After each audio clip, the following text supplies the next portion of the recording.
తెలంగాణలో వారిద్దరు సీనియర్ నేతలు. ఒకరు మాజీ సీఎం కూతురైతే మరొకరు బీజేపీలో సీనియర్ ఎమ్మెల్యే. ఇప్పుడు ఆ ఇద్దరు నేతలు నారాజయ్యారు. సొంత పార్టీ హై కమాండ్ పైనే తిరుగుబాటు చేస్తున్నారు.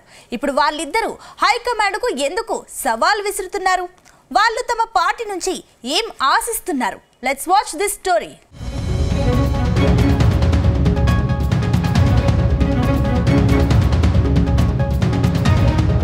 ప్రస్తుతం తెలంగాణ రాజకీయాలన్నీ బీఆర్ఎస్ చుట్టూ తిరుగుతున్నాయి. ఎమ్మెల్సీ కవిత కేసీఆర్ కు లేఖ రాయడంతో మొదలైన రచ్చ ఇంకా కంటిన్యూ అవుతూనే ఉంది.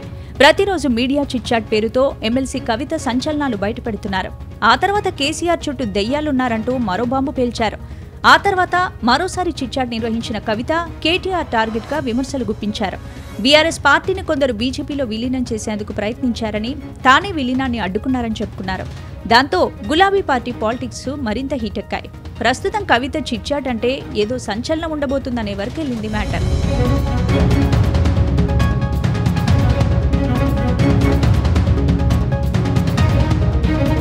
ఇక బీఆర్ఎస్ పార్టీ బీజేపీలో విలీనంపై కవిత చిట్చాట్ నిర్వహించారు. గులాబీ పార్టీని కమలం పార్టీలో కలపాలని కొందరు ప్రయత్నిస్తున్నారని, దీన్ని తాను జైల్లో ఉన్నప్పుడే వ్యతిరేకించినట్టు చెప్పుకొచ్చారు. కానీ తాను బ్రతికి ఉండగా బీఆర్ఎస్ పార్టీ బీజేపీలో విలీనం కుదరదని తేల్చి చెప్పినట్టు ప్రకటించారు. అందుకే తనను పార్టీలో నుండి సైడ్ చేసే ప్రయత్నాలు జరుగుతున్నాయని ఆరోపించారు. ముఖ్యంగా కేటీఆర్ను ఉద్దేశించి కవిత పరోక్ష విమర్శలు చేశారు. పార్టీని నడిపించే సత్తా మీకు లేదు, నీతులు చెప్పడం మానండని తీవ్రంగా విమర్శించారు. అందుకే కొందరు తనపై దుష్ప్రచారం చేస్తున్నారని, డబ్బులిచ్చి తనను తిట్టిస్తున్నారని ఆరోపించారు. నేను కేసీఆర్ నాయకత్వంలోనే పనిచేస్తాను, ఇంకెవరి నాయకత్వంలోనూ పనిచేయనని స్పష్టం చేశారు.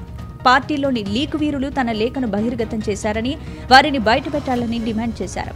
కేసీఆర్ కు నోటీసులు జారీ అయినప్పుడు బీఆర్ఎస్ నాయకులు ఊరూరా నిరసనలు చేయకుండా ట్విట్టర్లో సందేశాలకే పరిమితమయ్యారని విమర్శించారు.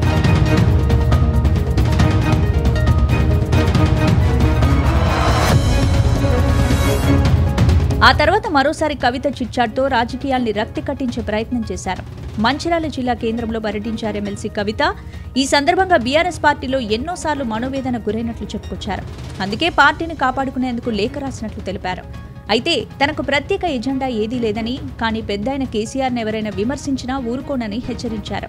ఇక కేసీఆర్ను ఎన్నోసార్లు నేను కలవాలని చెప్పాలని ప్రయత్నం చేశానన్న కవిత, కొన్నిసార్లు తండ్రిని కలిసే అవకాశం వచ్చింది కానీ కలవలేకపోయానని అన్నారు. కానీ తన లేఖను లీక్ చేసిన గ్రీకు వీరులను పట్టుకోవాలని సెటైర్లేశారు. ఓవైపు కేసీఆర్ను దేవుడు అంటూనే కేటీఆర్ను కవిత టార్గెట్ చేయడం చర్చనీయాంశంగా మారింది.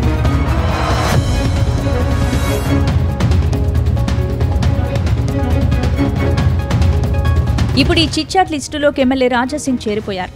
మీడియాతో చిట్చాట్ పేరుతో ఆయన సొంత పార్టీ నేతలపై సంచలన ఆరోపణలు చేశారు. రాష్ట్ర బీజేపీ నేతలకు పెద్ద ప్యాకేజీ దొరికితే వాళ్లు కూడా బీఆర్ఎస్తో కలిసిపోతారని ఆరోపించారు. అంతేకాదు, వచ్చే ఎన్నికల్లో ఏ బీజేపీ క్యాండిడేట్ ఎక్కడి నుంచి నిలబడాలన్నది వారే డిసైడ్ చేస్తారని, మావాలు కాదన్నారు. గతంలోనూ ఇదే జరిగిందని, అందుకే బీజేపీ నష్టపోయిందని స్పష్టం చేశారు. ఎప్పుడో రాష్ట్రంలో బీజేపీ ప్రభుత్వం రావాల్సిందని, ఇప్పటివరకు ఎందుకు బీజేపీ ప్రభుత్వం రాలేదో ఒకసారి ఆలోచన చేయాలన్నారు. ప్రతి ఎన్నికల్లో తమ పార్టీ నేతలు కుమ్మక్కైపోయారని, దానివల్లే బీజేపీకి తీవ్ర నష్టం జరిగిందన్నారు. ఈ విషయం అందరికీ తెలిసినా మాట్లాడితే సస్పెండ్ అయిపోతారని, అందుకే ఎవరూ నోరు మెదపడం లేదన్నారు.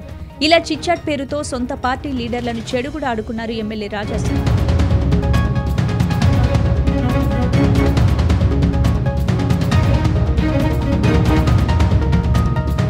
మొత్తం మీద ఈ ఇద్దరు లీడర్లు హైకమాండ్పై తిరుగుబాటు చేస్తున్నారు.